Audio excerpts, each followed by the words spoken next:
Donald Trump's political party, the Republican Party, has recently suffered a major loss. They have lost the New York mayoral elections, along with several other important elections across the US. 2 weeks ago, there were massive protests which were taking place across the US. With millions of people on the streets, the political mood in America has clearly turned against Donald Trump. Let me show you something interesting. This is a post from Gavin Newsom's official account on Twitter. Gavin Newsom is the governor of California, the richest and perhaps the most powerful state in the United States. To compare, you could think of California like Maharashtra or Uttar Pradesh in India, a state with huge influence. Now, Gavin Newsom, who is a rival of Donald Trump and might even challenge him in the next presidential elections, tweeted a post mocking Trump's party after their defeat. He basically said Obama struck Trump down, Newsom struck Trump down, and so on, openly making fun of Trump and his political failures. Interestingly, even Vivek Ramaswamy, who belongs to Trump's own Republican Party, admitted that the Republicans faced a massive defeat. Ramaswamy, who is currently campaigning for governor of Ohio, publicly stated that the results were very, very bad for the Republican Party. He pointed out that Trump's and his party's racist ideology has alienated non white voters, including Latino and Indian Americans, communities who now largely turned against Trump. Here's what Ramaswamy said in this video, and this is from his official Twitter handle, now known as X.com. We got our asses handed to us in New Jersey, Virginia, and New York City. Democrats swept all three. There's Democrats have swept all three places where elections were held. two key lessons for Republicans. Listen carefully. Number one, our side needs to focus on affordability. Make the American dream affordable. This is exactly what I was thinking of.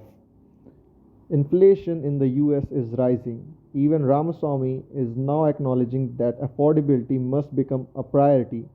Prices of essential goods are increasing, and inflation always dominates elections. When citizens feel the pinch of rising prices, all other issues fade into the background. This is what the government should focus on, he said. Bring down costs, electric costs, grocery costs, healthcare costs, and housing costs. I must say that's a genuine leadership statement. He is openly saying that inflation must be brought under control because if it keeps rising, even Trump won't be able to save his own party. And lay out how we're going to do it. And number two, cut out the identity politics. It doesn't suit Republicans. It's not for us. That's the woke left's game, not ours. We don't care about the color of your skin or your religion. We care about the content of your character. That's who we are. Vivek Ramaswamy, a key member of Donald Trump's own Republican Party, has admitted something many within the party hesitate to say, that Republicans must stop dividing people along racial and religious lines. He strongly criticized slogans like only white people are true Americans or the US is a Christian nation, warning that such rhetoric has no place in a diverse America. In his words, if we continue this way, there is no way for us. In America, his message is clear: move away from identity politics and focus on real issues that affect everyday Americans. But while Ramaswamy calls for change, Donald Trump's response to his party's recent defeat was quite the opposite, full of arrogance. He claimed, according to pollsters, my name wasn't even on the ballot. That's why our party lost. Instead of introspection, Trump blamed his absence as if the entire party's fate depends solely on him. And that's the real concern. What happens after Trump? Once he's gone, what remains of the Republican identity? Meanwhile, inflation is soaring, voters are turning away, and Trump's approval rating are falling. A major reason is his tariff policies. A recent US survey shows that most Americans, even Republicans, believe Trump's tariffs have made life more expensive. Rising costs for groceries, housing, and healthcare have fueled voters' frustration, and It's showing results in the elections. So, if Trump lost, who won? He enters the talk of the town, Zohran Mamdani, an Indian origin leader and son of filmmaker Meera Nair, who just made history by winning New York City's mayoral election, signaling a major shift in America's political landscape. This power, it's yours. This city belongs to you. Thank you.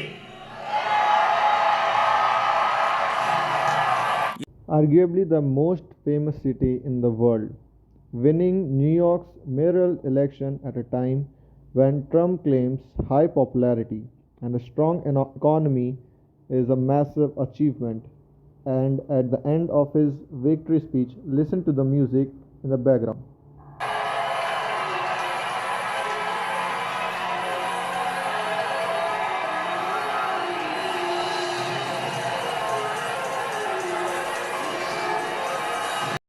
Yes, it's the song Dhoom Machale from the Bollywood film Dhoom, starring John Abraham and Abhishek Bachchan.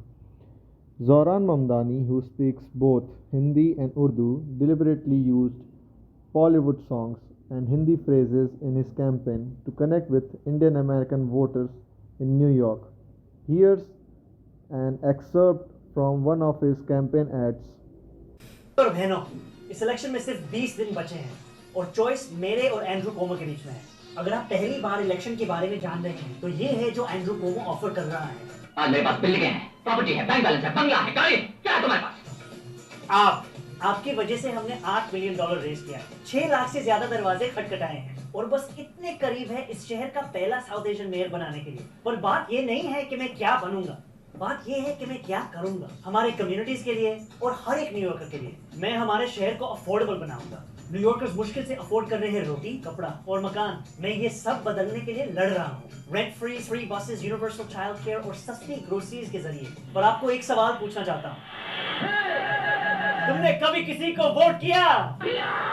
कभी किसी को rank किया? So yes, he used Bollywood and Indian culture extensively, which worked powerfully to win over Indian American voters. Now, back in 2024, many Indian Americans were pro-Trump, but after witnessing the racism and divisive rhetoric within Trump's circle, many have turned away from him this time. You might now ask, what impact will this New York mayoral win have on India? Well, it will have a global impact. Remember, the United Nations headquarters is in New York. Mamdani has already stated that if he becomes mayor, he would not allow Benjamin Netanyahu to enter New York City. That's quite a bold statement. However, I doubt he can actually do that since Trump has very close ties with Netanyahu. Mamdani even said he would arrest Netanyahu.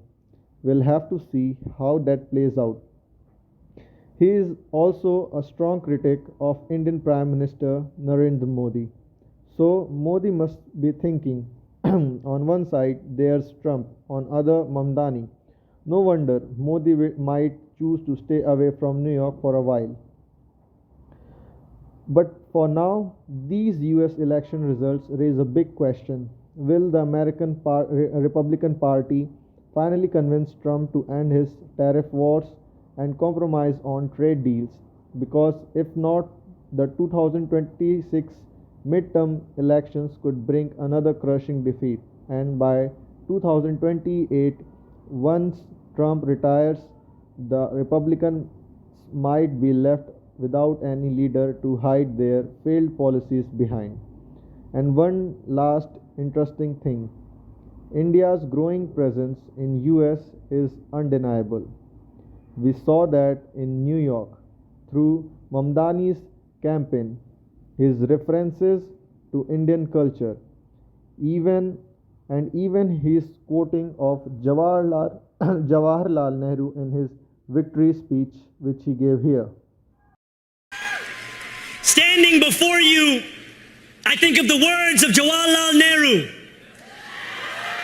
A moment comes but rarely in history when we step out from the old to the new, when an age ends and when the soul of a nation long suppressed finds utterance. Tonight we have stepped out from the old into the new. So yes, Mamdani is a big admirer of Nehru and a strong critic of Modi. Interesting times ahead. This coming months in US and global politics are going to be very eventful. I'll keep you updating till then. Take care.